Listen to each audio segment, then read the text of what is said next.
안녕하세요. 알기 쉬운 한자풀이 4강 시작하겠습니다. 먼저 홀규자입니다. 흑두자 두 개를 아래 위로 써놓은 글자인데 궁궐의 벼슬아치들이 조회 때 손에 쥐고 있는 홀의 모양을 나타나기 위해서 만든 글자입니다. 흙을 높이 쌓아놓으면 바닥은 평평하지만 위쪽은 둥글게 밖에는 쌓을 수가 없습니다. 그런 모양으로 생긴 것이 홀이라고 해서 홀규라고 했고, 규각이라고 하면은 홀의 뿌리라는 뜻인데, 보통 뿔은 직선으로 되어 있지만 규각은 위가 둥글게 되어 있죠. 그래서 둥근 것끼리 서로 맞대면은 한 지점만 서로 붙고 나머지는 딱 붙일 수가 없죠. 그래서 들어맞지 않는다는 뜻이 되겠습니다. 둥근 곡선인 홀의 위쪽끼리 서로 맞댈 때 직선처럼 딱 들어맞지 않는 것처럼 말이나 행동이 서로 맞지 않는다는 뜻입니다. 거리가 자입니다. 가운데에 홀리글자를 넣고 양쪽에 있는 것이 단일 행자죠. 합쳐가지고 궁궐의 벼슬아치들이 홀을 들고 늘어서 있듯이 사람들이 많이 다니는 네거리를 뜻하는 거리가입니다. 상가는 장사상자니까 장사하는 상점들이 늘어서 있는 거리라는 뜻이고, 가로, 길로 자니까 거리의 넓은 길, 즉 도로를 말합니다. 나도자, 위에는 사람인 자고 밑에 있는 열십자는 세로 되어 있는 것이 절국공의 모양이고, 가로로 길게 그은 것은 손으로 절국공의를 잡고 있는 모양의 글자입니다.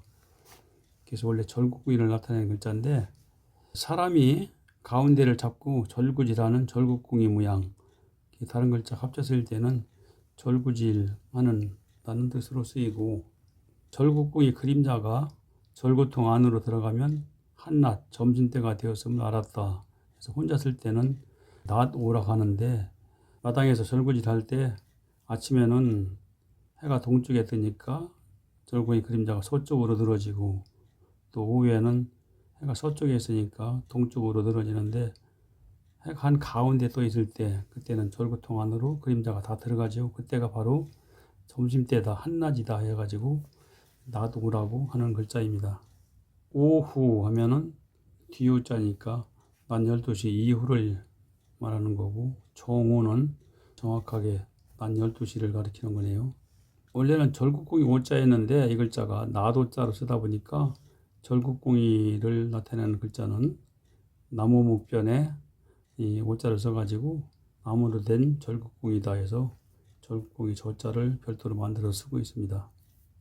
다음은 허락할 허자, 말씀원변에 이 절구지라는 모양의 글자를 합쳐가지고 절국공이 그림자가 절구통 안으로 들어가듯이 청하는 말이 딱 들어맞아야 허락을 한다 하는 뜻입니다. 허용은 담을 용자와 합쳐서 허락하여 받아들인다는 뜻이고, 허가는 가능하다, 옳다 하는 그 가자와 합쳐가지고 법으로 금지된 행위를 해제하여 뭔가 가능하게, 즉 할 수 있게 해주는 것을 말합니다. 다음은 걸을 과자인데요. 글자는 가랑이를 벌려서 걷는 모양을 나타내는 글자입니다. 혼자는 쓰지 않고 이와 같이 해년자, 나이년자에 들어가는데 위에는 사람인자고 밑에 걸을 과자를 합쳐가지고 사람이 농사를 지으며 살아온, 즉 걸어온 한 해, 즉 1년을 나타내는 글자입니다. 그리고 한 해가 지나면 한 살을 더 먹는 게 나이라고 해서 나이년이라고도 하지요. 연말하면은 한 해의 끝말자니까 한 해의 끝이고, 내년 하면은 올해의 다음에 오는 해가 내년이 되겠네요. 다음은 의지할 탁자, 맡길 탁자, 가운데 한일자가 길게 그은 것이 땅이고, 니은자가 지은 거는 땅 밑에서 뿌리가 이렇게 올라오는 모양이고, 맨 위에 빛일별은 줄기에 이파리가 붙어 있는 모양이네요. 붙여가지고 땅 밑의 뿌리에서 위로 올라온 줄기에 의지하는, 즉 맡기는 풀잎이다 해서 의지할 탁, 맡길 탁, 풀잎탁이라고 하는 글자입니다. 여기다 혼자는 안 쓰고 이와 같이 집택자, 집택자 이런 데 들어가는데, 집면자 아래다가 맡길 탁, 의지할 탁자를 합쳐가지고 만들어진 글자인데, 사람들이 몸을 맡겨서 즉 의지하면서 사는 집이다 하는 뜻이고요. 주택 하면은 살주자랑 합쳐가지고 사람이 들어가 살 수 있게 지은 집을 나타내는 것이고, 댕내 하면은 나무의 집안을 높여 부르는 말입니다. 짊어질 임자입니다. 세로로 그어진 것이 사람 몸이라고 보고, 맨 위쪽은 머리 쪽, 중간은 가운데 부분, 아래쪽은 발 부분, 이렇게 보시면 되겠습니다. 그래서 가운데 부분이 이게 크게 되어 있죠. 이거는 모두 짐을 짊어지고 있는 모양을 나타낸 글자인데, 그래서 가운데 즉 등 부분이 크게 튀어나오게 짐을 짊어진 모양을 표현해서 짊어질 임이라고 하고 있고, 사람인변에 이 짊어질 임자를 붙인 글자가 맡길 임자, 맡을 임자라고 하는 글자입니다. 즉 사람이 짐을 짊어지듯이 어떤 일을 맡는다, 맡긴다 하는 뜻이고요. 임무 하면은 힘쓸 무자니까 힘써 일을 할 수 있도록 맡은 일 또는 맡겨진 일이라는 뜻이고, 담임 하면은 담자도 멜담자라고도 하고 맡을 담이라고도 합니다. 합쳐서 어떤 학급을 책임지고 맡은 사람을 담임이라고 그러죠. 곧게 설정자, 위에 삐칠별은 여기서는 사람인자가 생략된 글자고, 아래 보면은 흙토자입니다. 그래서 흙토자는 원래 땅 위에 쌓아놓은 제단 모양이 흙으로 되어 있다고 해서 흙토라고 한다겠죠. 그래서 땅 위에 쌓아놓은 제단처럼 사람이 곧게 서 있는 모양을 나타내는 글자고, 이 글자는 또 임금왕자나 조금 전에 했던 짊어질 임자 모양으로 이렇게 변형되어 쓰이는 경우도 많습니다. 들을 청자를 보시면 왼쪽과 위쪽이 그 귀이자죠. 그리고 그 밑에 들어있는 글자는 이 곧게 설 정자가 임금왕자처럼 변형된 글자고, 오른쪽은 큰 덕자, 덕덕자, 이 글자는 고들직자와 마음심자를 합쳐놓은 글자입니다. 전체적으로 보면은 곧게 서서 남이 하는 말을 고든 마음으로 귀 기울여 듣는다, 즉 정성을 들여서 듣는다는 뜻이죠. 청취하면은 취자도 취할 취자, 가질 취자 해가지고 의견이나 보고, 방송 등을 이렇게 듣는 것을 청취라고 하고요. 청중은 무리중자니까 강연이나 설교, 음악 등을 듣는 그런 무리라는 뜻입니다. 이 글자가 듣는다는 뜻으로 쓰이는 관청청자가 있는데, 한쪽 벽에 터져 있는 모양인 지범자와 들을 청자를 합쳐가지고 백성들이 하는 말을 귀 기울여 잘 들어주고 이를 처리해 주는 것이 관청이라는 뜻입니다. 관청의 민원실을 생각하면 되겠네요. 다음은 발할망자, 원망할 망자. 위쪽에 왼쪽이 망할 망이라고 하는데, 일단 원래 없어질 망자입니다. 사람이 없어져 가지고 망했다, 죽었다 해서 그런 뜻으로 쓰이는 거고, 그다음에 달월자, 아래 부분 임금왕도 곧게 설정자가 변형된 글자 합쳐가지고 보름달을 보고 곧게 서서 떠나간, 즉 없어진 사람이 돌아오기를 빈다, 바란다 해서 발할망이라고 하고, 아무리 빌어도 안 돌아오면 원망을 하겠죠. 그래서 원망할 망이라고도 합니다. 희망 하면은 바랄 의자와 발할망이니까 하고 싶은 일을 이루거나 하기를 바란다는 뜻이고, 원망은 원자가 원망할 원자입니다. 그래서 못마땅하게 여기요 불만을 품고 미워한다는 뜻이 되겠네요. 드러낼 정자, 입구자와 곧게 설 정자를 합쳐가지고 곧게 서서 입으로 신에게 빌며 어떤 사실을 드러내 보인다 는 뜻이고요. 여기서도 곧게 설 정자는 임금왕자나 짊어질 임자 모양으로 이렇게 변형되어서 많이 쓰입니다.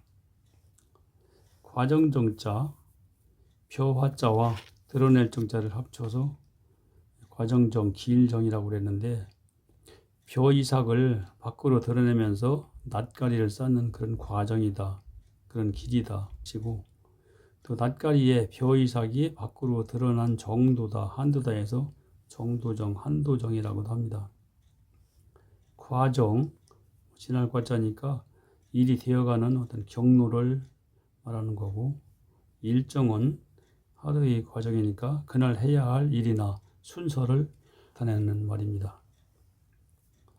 다음은 성인성자, 귀자와 드러낼 정자를 합쳐놓은 글자인데 귀자 때문에 이 글자가 오른쪽으로 좀 밀려 있네요. 남이 하는 말을 귀 기울여 다 들어주고 덕을 드러내어 베푸는 사람이 성스러운 성인이다 해서 성스러울 성, 성인성이라고 하는 글자고요. 성인 하면은 지혜와 덕이 뛰어나고 사리에 밝아서 모든 사람이 우러러 받들고 본받을 만한 사람을 말합니다. 성당 하면 집당자 합쳐가지고 천주교의 종교의식이 행해지는 그 성스러운 집을 나타내는 말입니다. 다음은 조정정자, 조정은 궁궐의 다른 말입니다. 곧게 설정자가 이렇게 변형된 글자와 길게 거르린, 길게 늘어서 있다는 뜻이죠. 합쳐가지고 궁궐 뜰에서 신하들이 곧게 늘어서서 정사를 논의 하던 조정이라는 뜻입니다. 조정, 조자가 아침 조자를 쓰는데 아침 조자가 아침조라고도 하고 조정조라고도 합니다. 왜냐하면 아침마다 신하들이 오전 회의를 여는 곳이 조정이기 때문에 조정조라고도 하고 아침조라고도 합니다. 조정은 임금이 나라의 정치를 신하들과 의논하고 집행하는 곳을 말하고, 법정은 법원이 마치 조정같이 소송을 심리하고 판결하는 곳이다 해서 법정이라고 합니다.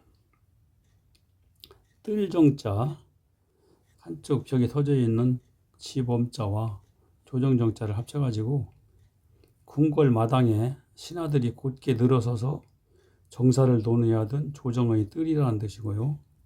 또 조정의 뜰처럼 집에 딸려있는 마당도 뜰이라고 합니다. 정원 하면은 뜰정자하고 동산원자죠. 집 안에 있는 뜰이나 꽃밭을 얘기하고, 가정 하면은 집과 마당이라는 뜻으로 한 가족이 생활하는 집을 말합니다. 구슬옥자, 구슬옥자는 원래 여러 개의 구슬을 이렇게 끼워놓은 모양을 나타낸 글자인데 동그라미를 한실자처럼 이렇게 길게 늘려서 쓴 그런 글자입니다. 그래서 많이 끼워놓은 구슬이 빛나는 모양이죠. 원래는 이런 모양이 원래의 글자인데 그 임금왕과의 혼돈을 피하기 위해 나중에 점을 덧붙였습니다. 구슬이 빛난다고 해서 점을 덧붙인 거죠. 옥보 하면은 보자는 보배 보자로서 옥으로 만든 보물이라는 뜻으로 임금의 도장을 말합니다. 옥편, 책편자죠. 옥처럼 귀한 내용이 들어있는 책이라는 뜻으로 한자의 사전을 말합니다. 임금왕, 구슬옥변. 이제 임금왕을 보면은 하늘과 땅, 사람의 이치를 다 꿰뚫어 보는 능력으로 세상을 다스리는 사람이 임금이다 해서 혼자 쓸 때만 임금왕이라고 합니다. 그리고 이 구슬옥자가 그 변으로 쓰일 때 점을 떼고 쓴다고 해서 구슬옥변이라고 또 하는 글자입니다. 왕실은 임금의 집안이라는 뜻이고, 국왕은 나라의 임금이죠. 나눌반자, 이 글자는 구슬옥자에서 점을 뗀 글자들을 양쪽에 써놓고 가운데 들어있는 것은 선칼도라고 하는 글자입니다. 천자가 제후에게 옥의 한쪽을 증거의 표시로 주기 위해 칼로 옥을 나눈다 해서 나눌반이라고 했는데, 천자는 옛날 황제를 의미하는 것이고 제후는 각 지역을 다스리는 사람들인데, 천자가 제후를 임명할 때 옥을 칼로 잘라서 한쪽을 이렇게 주면서 나중에 전쟁이 난다든지 할 때 군사를 지원해 주려면은 제후의 부하들을 시켜서 그 옥을 가지고 가면은 가지고 있는 옥하고 맞춰봐 가지고 들어맞으면은 그걸 믿고서 군사를 내주기 위해서 나누어 주는 겁니다. 반장 하면은 장자가 긴 장자, 어른 장자 그런 뜻으로 쓰이죠. 그래서 소규모 조직체인 반을 대표하여 일을 맡아보는 어른 같은 사람이란 뜻이고, 양반은 둘양자, 나눌반자, 둘로 나누어진 양반이란 뜻인데, 옛날에 문인과 무인 두 편으로 나누어서 나라의 정치를 하던 그 높은 사람이란 뜻입니다. 그래서 신분이나 은벌이 좋은 상류 계급에 속한 사람들을 양반이라고 하고, 양반이 아닌 사람들은 뭐 평민도 있고 또 상놈도 있고 그랬었죠. 그러면 나타날 현자, 왼쪽이 구수록변이고 오른쪽은 돌견자네요. 옥을 들여다보면 아름다운 무늬와 빛깔이 나타난다는 뜻이고, 현실하면은 실자는 찰실자, 열매실자라고도 하는데 꽉 차 있다고 해가지고 어떤 실제를 나타냅니다. 그래서 현재 실제로 존재하는 일이나 상태를 의미하는 뜻이고, 표현은 겉표자니까 생각을 겉으로 드러내어 나타내는 것을 말합니다. 다음은 다스릴리, 이칠이자, 구스록변에 마을리자를 썼는데, 여기서 마을리자는 위에 밭전자하고 아래 흑도자하고 이렇게 분리해서 봐야 됩니다. 즉 밭에 나 있는 이랑을 나타내는 글자이고, 왼쪽에 구스록변을 붙여가지고 밭 이랑 같은 옥의 무늬결이 잘 보이도록 갈고 닦는 것처럼 이치에 맞게 다스린다 뜻인데, 이거는 그 옥을 만드는 과정을 만드는 글자입니다. 옥이 처음부터 이렇게 예쁘게 무늬결이 잘 보이는 게 아니고, 땅속에 돌과 같이 묻혀있는 옥을 잘 깎고 다듬고 해가지고서 아름답게 만드는 그 과정에 그 이치에 맞게 다스려야 이런 옥이 나온다는 뜻이죠. 이치라고 하면은 목적이 이루어지게 다스린다는 뜻으로 도리에 맞게 다스리는 것을 말합니다. 도리라는 말은 길도자, 도리도자라고 하는데, 사람이 이치에 맞게 마땅히 행해야 할 바른 길을 말하는 것이고, 다음에 풀무성할 황자가 있습니다. 윗부분이 쌍날 철자고 아래는 임금왕자인데, 싹이 왕처럼 힘차게 자라서 풀이 무성하다는 뜻이고요. 이 글자는 직접 이대로 쓰는 글자는 하나도 없고, 윗부분 쌍날 철자가 생략되어서 점으로 쓰이기도 하고 아예 떼어내버리기도 합니다. 그래서 주인주자나 임금왕자 모양으로 생략되어 쓰이는 글자고, 주인주자나 임금왕자가 들어있는 글자 중에서 발음이 왕이나 황, 광으로 소리나는 글자는 모두 이 풀무성할 황자의 생략형입니다. 무성할 황자가 주인주자처럼 우리 쌍날철이 점으로 이렇게 생략되어 쓰는 글자에 갈 왕자가 있는데요. 다음 페이지에 설명을 드리고, 또 풀무성할 황자의 쌍날철자를 아예 떼어내 가지고 임금왕자로 이렇게 생략해서 쓰고 있는 글자, 구불왕자가 있네요. 나무무변에 풀무성할 황자를 생략한 글자를. 근데 나무 중에서 무성하게 자라는 나무는 모두 다 구부러져 있다는 뜻입니다. 나무가 곧게 자라면은 다 자라기도 전에 다 제목으로 다 베어가 버리는데, 구부러진 나무는 베어가지 않고 놔두기 때문에 무성하게 끝까지 자랄 수 있다는 뜻이죠.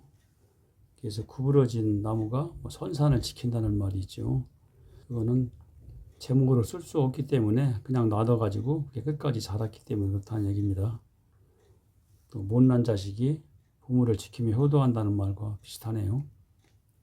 그다음에 임금 황자, 위에 글자는 흰백이 아니고 말할 백자입니다. 밑에는 풀무성할 황자가 생략된 글자. 그래서 말을 무성하게 하면서 백성을 다스리는 사람이 임금이라는 뜻이고요. 미칠고 황자, 왼쪽에 개견변을 붙여놨는데, 개견변이 붙으면은 그 사나운 짐승을 나타내는 글자입니다. 오른쪽은 풀무성할 황의 생략형. 그래서 무성하게 날뛰는 그런 그 짐승들이 마치 미친 것처럼 보인다 해서 미칠광이라고 하네요. 다음은 갈왕자입니다. 갈왕자는 왼쪽이 조금씩 글을 척자고 오른쪽은 풀무성할 황자가 생략된 글자네요. 합쳐서 풀이 무성하게 뻗어 나가듯이 자주 간다 뜻이고, 가랑자에 오른쪽에 붙어 있는 주자는 주인 주자가 아니고 풀무선 황자의 생략형입니다. 왕래라는 말이 있는데 왕자는 자주 가는다는 뜻이라겠죠. 그래서 자주 가고 오고 하는 것을 왕래라고 하고, 왕복은 어떤 곳을 갔다가 돌아오는 것을 말합니다. 다음은 주인 주자, 머무를 주자입니다. 아랫부분은 초와 촛대를 표현한 것이고 위에 점은 촛불의 모양이네요. 그래서 촛대와 촛불 모양을 나타내는 글자인데, 촛불이 한 곳에 머물러 있다 해가지고 다른 글자 합쳤을 때는 모두 머무를 주자의 뜻으로 쓰입니다. 그리고 머물러 있는 모양이 그것의 주인과 같이 보인다 해가지고 혼자 쓸 때만 주인주라고 하는 글자입니다. 그리고 이 글자는 다른 글자 합쳐 쓰일 때 모두 주자로 발음이 납니다. 주인 하면은 대상이나 물건 등을 소유한 사람을 나타내는 것이고, 주부 하면은 아내 부자니까요. 한 가정의 살림살이를 맡아 꾸려가는 안주인, 즉 아내를 말합니다.